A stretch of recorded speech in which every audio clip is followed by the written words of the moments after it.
जो कार्बन वाला पार्ट है, कार्बन व उनके यौगिक क्लास 10 का, उनमें नेक्स्ट अध्ययन करेंगे समजातीय श्रेणी का। समजातीय जो श्रेणी है उसके बारे में, समजातीय श्रेणी यानी होमोजीनियस सीरीज के बारे में हम बात करेंगे। देखिए यह है क्या। सबसे पहले यदि हम देखें तो इनमें सम का मतलब होता है समान। क्या होता है प्यारे बच्चों? समान होता है। और जातीय का मतलब होता है जाति। और यहां पर यदि हम बात करें, जाति का मतलब होता है यहां पर क्रियात्मक समूह, क्रियात्मक समूह। तो यहां पर आप समझ गए होंगे, कार्बनिक यौगिकों में जाति का मतलब है कि क्रियात्मक समूह समान होना चाहिए। तो यहां पर आप इसकी परिभाषा क्या हो गई? कार्बनिक यौगिकों की ऐसी श्रेणी जिनमें समान क्रियात्मक समूह होता है उन्हें समजातीय श्रेणी कहते हैं। समान क्रियात्मक समूह, पहली बात ये। दूसरा, हम यह भी पढ़ा था क्रियात्मक समूह या प्रक्रियात्मक समूह क्या होते हैं? जिस पर पदार्थ के रासायनिक गुण निर्भर करते हैं। क्या करते हैं? कार्बनिक यौगिकों में उपस्थित वे समूह जिन पर पदार्थ के रासायनिक गुणधर्म निर्भर करते हैं उन्हें क्रियात्मक समूह या प्रक्रियात्मक समूह कहा जाता है। क्रियात्मक समूह को अंग्रेजी में कहा जाता है फंक्शनल ग्रुप कहा जाता है। फंक्शनल जो है ग्रुप कहा जाता है, ग्रुप, फंक्शनल ग्रुप। तो इनमें क्रियात्मक समूह रासायनिक गुण का निर्धारण करते हैं। तो देखिए समान क्रियात्मक समूह होगा तो समजातीय श्रेणी के प्रत्येक सदस्यों के रासायनिक गुण क्या होते हैं? समान होते हैं, लेकिन भौतिक गुणधर्म इनके क्या होते हैं? अलग अलग होते हैं। भौतिक गुण डिपेंड करते हैं इनके गलनांक पे, क्वथनांक पे और वांडरवाल बंध पे। और हमें पता है कि जब उच्च कक्षा में जाते हैं, जैसे जैसे इनकी सीरीज बढ़ती जाती है तो इनके भौतिक गुणों में भी क्रमिक परिवर्तन आता है। जैसे विलेयता में परिवर्तन आता है, गलनांक में आता है, क्वथनांक में आता है। हमें बस अभी सजातीय श्रेणी के बारे में समझना है। तो चलिए, आपने इसको समझा, अब हम देखते हैं क्या है। और यह 2 नंबर का इस बार परीक्षा की दृष्टि से महत्वपूर्ण टॉपिक है। तो अब आप इसके नोट्स बना लीजिए। समजातीय श्रेणी क्या होती है? एकदम आसान भाषा में हम इसको समझते हैं। समजातीय श्रेणी कार्बनिक यौगिकों की, कार्बनिक यौगिकों की, कार्बनिक यौगिकों की वह श्रेणी, वह श्रेणी जिनमें, जिनमें समान क्रियात्मक समूह हो। क्या हो? समान क्रियात्मक, क्रियात्मक समूह हो, समूह। और ध्यान रखें यह आरबीएससी में वर्ड यूज होता है और एनसीईआरटी ने इसको प्रकार्यात्मक, प्रकार्यात्मक समूह, समान समूह, क्रियात्मक समूह हो उसे समजातीय श्रेणी कहते हैं। समजातीय श्रेणी कहते हैं, समजातीय श्रेणी कहते हैं। पहली बात ये। दूसरा, इसमें हम कहेंगे कि समजातीय श्रेणी में, इस श्रेणी में, इस श्रेणी में प्रत्येक सदस्य, सदस्य के रासायनिक गुण अलग अलग होते हैं। रासायनिक गुण अलग अलग होते हैं, होते हैं। क्योंकि रासायनिक गुण, रासायनिक गुण समान होते हैं, समान होते हैं क्योंकि इनमें समान क्रियात्मक समूह होता है। समान क्रियात्मक, समान क्रियात्मक समूह होता है, होता है। जबकि, जबकि भौतिक गुणधर्म, भौतिक गुणधर्म, भौतिक गुणधर्म अलग अलग होते हैं, अलग अलग होते हैं, ये ध्यान रखें। भौतिक गुणधर्म इनके अलग अलग होते हैं। भौतिक गुणधर्म जैसे गलनांक है, क्वेतनांक है, विलेयता है, इसकी जो अवस्था है, सॉलिड गैस में रहेगा, द्रव्य में रहेगा या सॉलिड में रहेगा, ये इनके तमाम फैक्ट हैं वो भौतिक गुणधर्म कहलाते हैं। जबकि इनके रासायनिक गुणधर्म समान होते हैं सजातीय श्रेणी के प्रत्येक सदस्यों के, क्योंकि इनमें समान क्रियात्मक समूह होता है। नेक्स्ट यदि हम बात करें तो इनमें जो इंपॉर्टेंट फैक्ट आता है, दो क्रमागत सदस्यों के मध्य, यानी इनके जो दो क्रमागत सदस्य होते हैं वे एक दूसरे के क्या कहलाते हैं, सजात कहलाते हैं। तो हम कहेंगे यहां पर दो क्रमागत सदस्य के मध्य CH2 अर्थात द्रव्यमान 14 का अंतर होता है। यह एक नंबर का डायरेक्ट प्रश्न भी आ सकता है कि सजातीय श्रेणी में किन्हीं दो क्रमागत सदस्यों के मध्य कितने द्रव्यमान का अंतर होता है, तो 14 द्रव्यमान का अंतर होता है, यानी परमाणु द्रव्यमान का अंतर होता है। इसका हम कहें परमाणु जो द्रव्यमान है इसका अंतर होता है 14 का, और सदस्य के मध्य यदि हम कहें CH2 का अंतर होता है दो सदस्य के मध्य।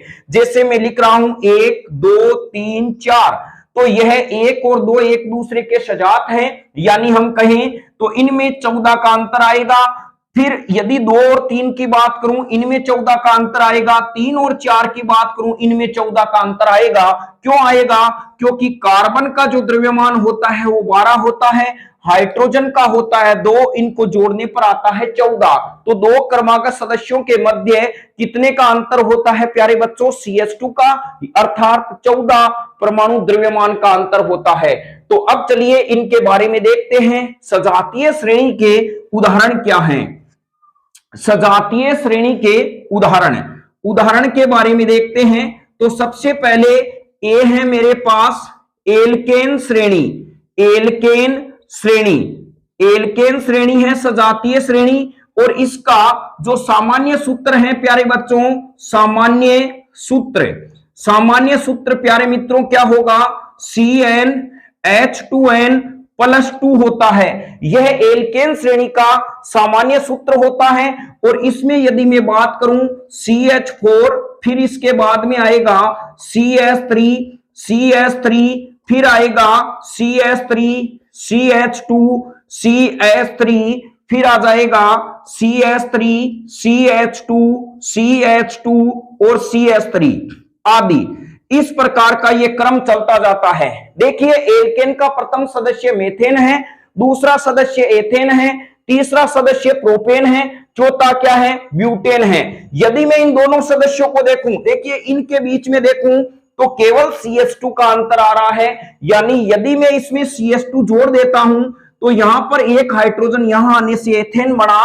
फिर यदि अब इन दोनों का कंपैरिजन करें तो यहां पर देखिए इन दोनों के बीच में केवल CH2 का अंतर आ रहा है, और इनमें देखें तो CH2 का, यानी दो क्रमागत सदस्यों के मध्य क्या आता है? CH2 का अंतर आता है, केवल द्रव्यमान 14 का अंतर आता है। तो ये मेरे पास में प्रथम एल्केन श्रेणी हो गई। दूसरी यदि मैं बात करूं तो एल्कीन श्रेणी होगी, बी के अंदर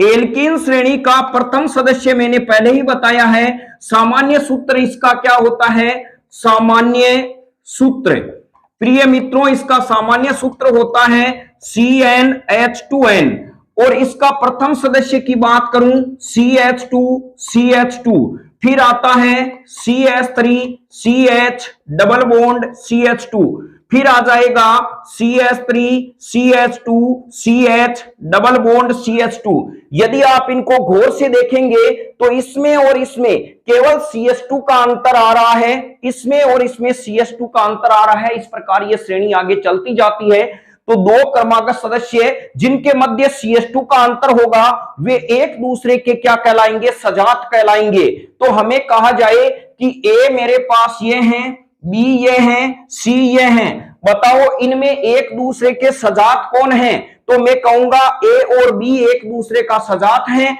बी और सी एक दूसरे का सजात हैं, लेकिन ए और सी एक दूसरे का सजात नहीं है, क्योंकि दो सजात, सजात का मतलब होगा जिनमें क्रमागत सदस्यों के मध्य केवल CH2 का अंतर होना चाहिए। तो आप समझ गए होंगे, एग्जाम में यदि आपको दे दें एल्कीन श्रेणी में कोई दो इनमें सजात कौन से हैं, तो आपको यह देखना है कि दो सदस्यों के मध्य जिनमें CH2 का केवल अंतर है वही एक दूसरे के सजात होंगे। तो यह हमारे पास में एल्केन श्रेणी का एग्जाम्पल आता है। नेक्स्ट चलते हैं, तो हमारे पास में तीसरा आता है एल्काइन श्रेणी। तो चलिए सी के बारे में देखते हैं। एल्काइन श्रेणी, एल्काइन श्रेणी। तो प्रिय मित्रों, इसका सामान्य सूत्र जो होता है, हम कहें सामान्य सूत्र, इसका सामान्य सूत्र CnH2n-2 होता है।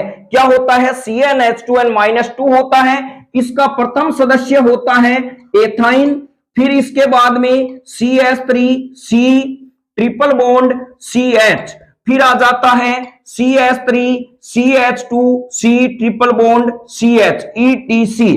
इस प्रकार ये क्रम चलता जाता है। जब आप देखेंगे तो यहां पर यह वेरीफाई करोगे कि इसके और इसके मध्य केवल CH2 का अंतर है, अर्थात द्रव्यमान 14 का अंतर है। तो यहां पर यह इसका सजात है, यह इसका सजात है। तो आप समझ गए होंगे। नेक्स्ट हमारे पास में है एल्कोहल श्रेणी। कौन सी श्रेणी आ जाएगी? सजातीय श्रेणी में एल्कोहल श्रेणी आ जाएगी। तो हमारे पास में डी है एल्कोहल, एल्कोहल श्रेणी। एल्कोहल श्रेणी, इसका प्यारे बच्चों सामान्य सूत्र जो होता है वो होता है CnH2n+1 और यहां पर OH।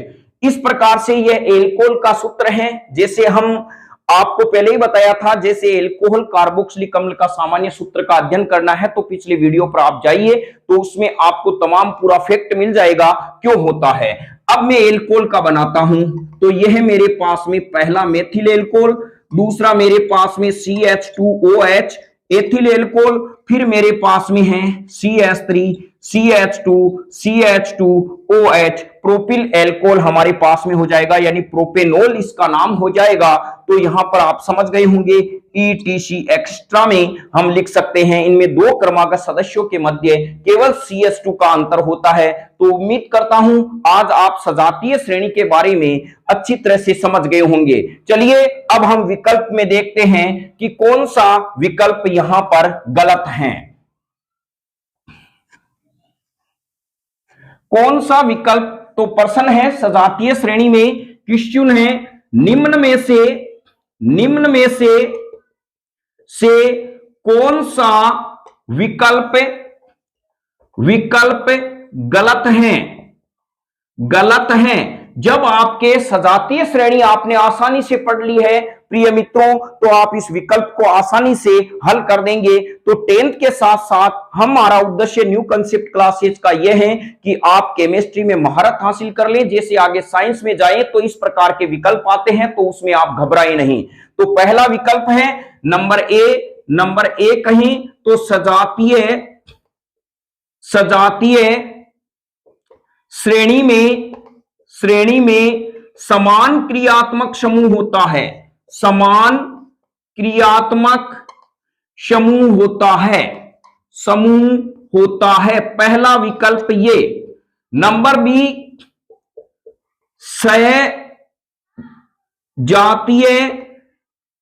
सजातीय यानी समजातीय भी कह सकते हैं, सजातीय श्रेणी में प्रत्येक सदस्य के रासायनिक गुण अलग अलग लेकिन भौतिक गुण समान होते हैं, भौतिक गुण समान होते हैं। सी ऑप्शन है सजातीय श्रेणी में, समजातीय कहें या सजातीय कहें, सजातीय श्रेणी में दो क्रमागत सदस्य के मध्य 14 परमाणु द्रव्यमान का अंतर होता है, द्रव्यमान का अंतर होता है। और डी विकल्प हमारे पास में ऐसे हैं कि प्रोपेन व ब्यूटेन एक दूसरे के सजात हैं, तो इनमें से देखिए हम पेपर देखते ही पहले तो यह है कि हम अच्छे से इसको पढ़ते नहीं है, फिर जैसे ही विकल्प आ जाता है कौन सा गलत है तो यहां कंफ्यूज होता है। यहां पर वो लड़का बढ़त पाता है जो डीपली पढ़ता है और अच्छे से कंसेप्ट समझ लेता है, और कंसेप्ट आपके पक्का कराएगा न्यू कंसेप्ट क्लासेज। इसी माध्यम से यहां पर हम जो 10th के जो महत्वपूर्ण प्रश्न है उनके साथ में यहां पर इस प्रकार का विकल्प गलत कौन सा है। सजातीय श्रेणी में समान क्रियात्मक समूह होता है, बिल्कुल एकदम सही है। सजातीय श्रेणी में प्रत्येक सदस्य के रासायनिक गुण अलग, यहां गलत है, क्योंकि जब समान क्रियात्मक समूह है तो प्रत्येक सदस्य के रासायनिक गुण समान होंगे, लेकिन भौतिक गुण यहां पे कह रहा है समान है, भौतिक गुण धर्म अलग अलग होते हैं, तो यह विकल्प गलत है। सजातीय श्रेणी में दो क्रमागत सदस्य के मध्य 14 परमाणु द्रव्यमान का अंतर होता है, बिल्कुल सही है। दो क्रमागत सदस्य के मध्य केवल CH2 का अंतर होता है। प्रोपेन व ब्यूटेन एक दूसरे के सजात हैं, बिल्कुल सही है, क्योंकि यदि मैं बात करूं प्रोपेन की तो C, देखिए प्रोपेन के बारे में देखें तो CH3 CH2 CH3, butane CH3 CH2 CH2 CH3, तो यहां पर कार्बन 3 है या 4 है, और इनमें जब आगे की तरफ जाते हैं तो केवल CH2 की ही मात्रा में वृद्धि होती है, केवल CH2 की ही जो है संख्या में वृद्धि होती है, तो ये एक दूसरे के सजात हैं, तो यह विकल्प हमारा क्या है, गलत है। तो उम्मीद करता हूं आज आप समजातीय श्रेणी के बारे में आसानी से समझ गए होंगे। धन्यवाद। जय हिंद, वंदे मातरम।